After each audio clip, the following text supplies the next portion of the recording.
জুম্মা নামাজ পঢ়ি আহিছে, আপোনালোকৰ মনটো গভীৰ প্ৰশান্তিৰে ভৰি আছে।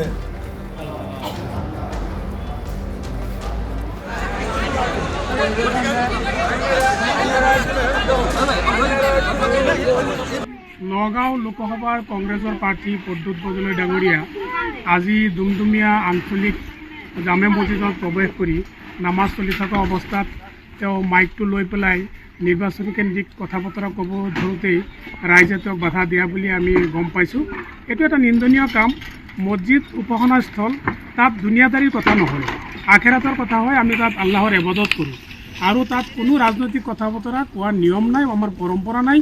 এনে কাম গৰিহণাযোগ্য আৰু তেওঁ হঠাৎ ইমান মুছলিম প্ৰীতি দেখুৱাটো বহুত প্ৰশ্নৰ অৱতাৰণা কৰিছে। তেওঁ যোৱা কাৰ্যকালত নগাঁও লোকসভাত প্ৰতিনিধিত্ব কৰিছে আৰু লোকসভাত তেওঁ আমাৰ মুছলমানৰ যিখিনি সমস্যা আছিল এই সমস্যালৈ তেওঁ নিমাত। তেওঁ কোনোদিন কোনো কথা কোৱা আমাৰ পৰিলক্ষিত হোৱা নাই। আজি উপাসনাস্থলীত তেওঁ প্ৰৱেশ কৰি আজি এনে কাণ্ড কৰাত আমি তেওঁ কাৰ্যত গৰিহণা দিছোঁ আৰু লগতে তেওঁ মছজিদৰ পৰা ওলাই আহোঁতে সন্মুখত পৰম্পৰাগতভাৱে ভিক্ষাৰী কেইজনমান থাকে, ভিক্ষা খুজিবলৈ যায়। তেওঁ ওলাই আহোঁতে একদম উদ্ভণ্ডলি কৰি ভিক্ষাৰীক গচকি এনেকৈ ওলাই যোৱা বুলি আমি নিউজ পাইছোঁ, খবৰ পাইছোঁ।